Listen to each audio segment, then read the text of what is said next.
All right, good morning everyone. How are you guys doing? I hope you guys are doing good.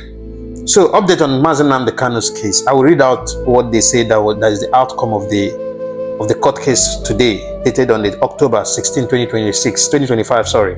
It's a court update. Mazi Nnamdi Kanu's trial adjourned to 16th October 2025. The Federal High Court has adjourned the trial of Mazi Nnamdi Kanu, leader of the indigenous people of Biafra, IPOB, to October 16, 2025. The adjournment comes after the Nigerian Medical Association NMA failed to submit the medical examination report on Mazi Nnamdi Kanu, which was expected to provide in key details about his health condition.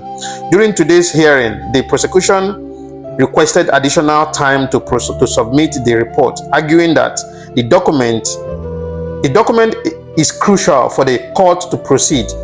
The judge granted the adjournment, setting the next session for October 16, 2025.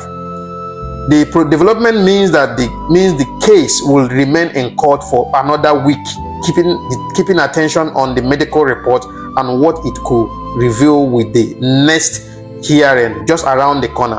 Nigerians and observers alike are watching closely to see if the long-awaited report will finally be submitted and whether it will impact Kanu's trial.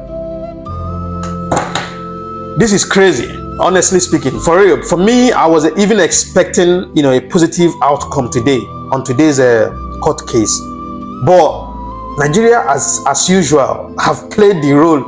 They have played, they have shown their level of wickedness method on this particular case of Mazi Nnamdi Kanu. I will not say method on Igbos, but I will say method on Mazi Nnamdi Kanu. Because why? Because he's coming from the Igbo extraction. This is uncalled for. I don't know where the human rights in Nigeria. I don't know why in Nigeria since Buhari's regime till now, there are several cases of human rights abuse, and there are several cases of judiciary manipulation in Nigeria. And mind you, this case that we are talking about, Mazi Nnamdi Kanu has been acquitted. By now, Mazi Nnamdi Kanu should be getting treated in his house.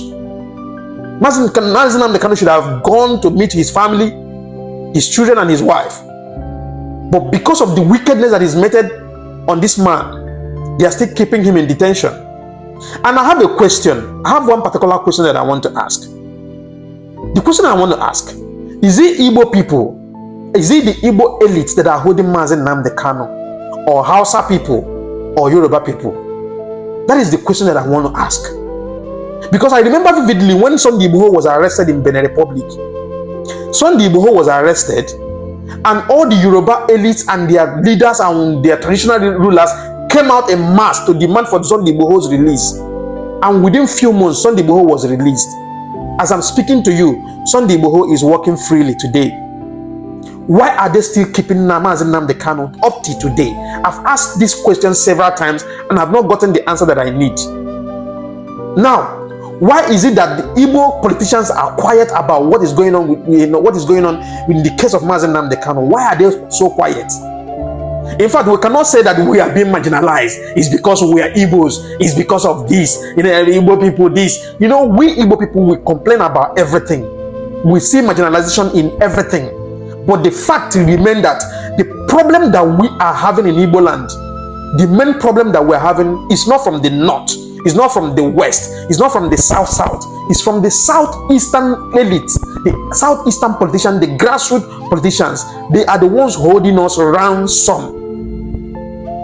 Because you cannot tell me, I've said this time without number. You cannot tell me that if people like if all the five eastern governors eastern governors come out in mass, and the House of Assembly members in the southeast come out in mass, and the House of Rep come out in mass, the senators in southeast come out in mass and demand for Mazi Nnamdi Kanu's release, he will be released within the space of 1 week, no doubt.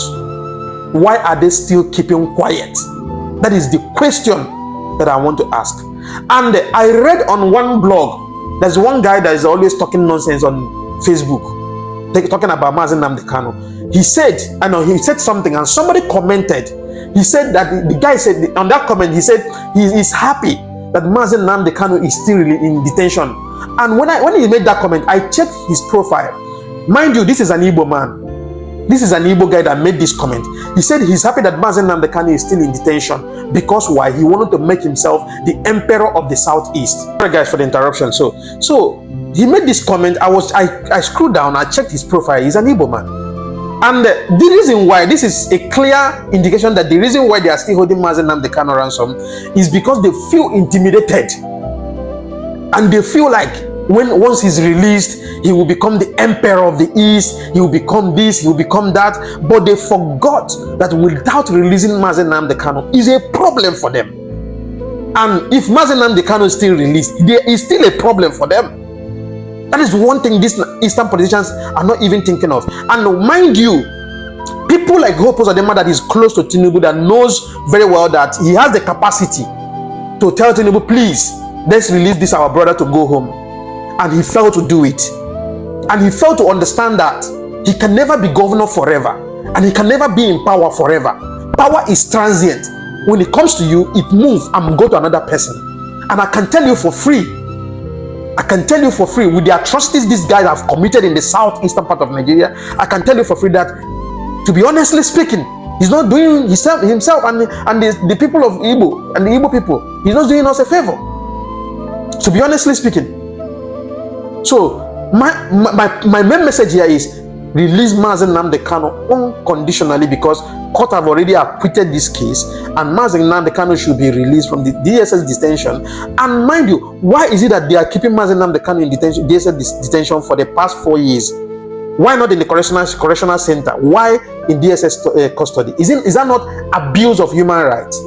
I'm just trying to. I'm not a lawyer, but I'm curious. I want to know. Is that not abuse of rights? Instead of remanding somebody in a waiting trial, somebody that is already on a waiting trial, you are keeping that person in DSS detention. I've never seen this before in my whole entire life. Nigerian government have stepped over their boundary in this case, and that man should be released unconditionally, despite his health condition. We're not even talking about his health condition. What we're talking about now, release him unconditionally, because that is his right. And now we talk about his health. You, the southeastern politicians that are, hiding under the cover of whatsoever that you are feeling like. Listen, let me tell you, if anything happened to Mazi Nnamdi Kanu today, southeastern part of Nigeria is on fire. I kid you not. This is what I've seen. I've seen this. If anything happens to Mazi Nnamdi Kanu today in DSS detention, I don't know. Only God knows. Thank you very much, and see you guys in the next one.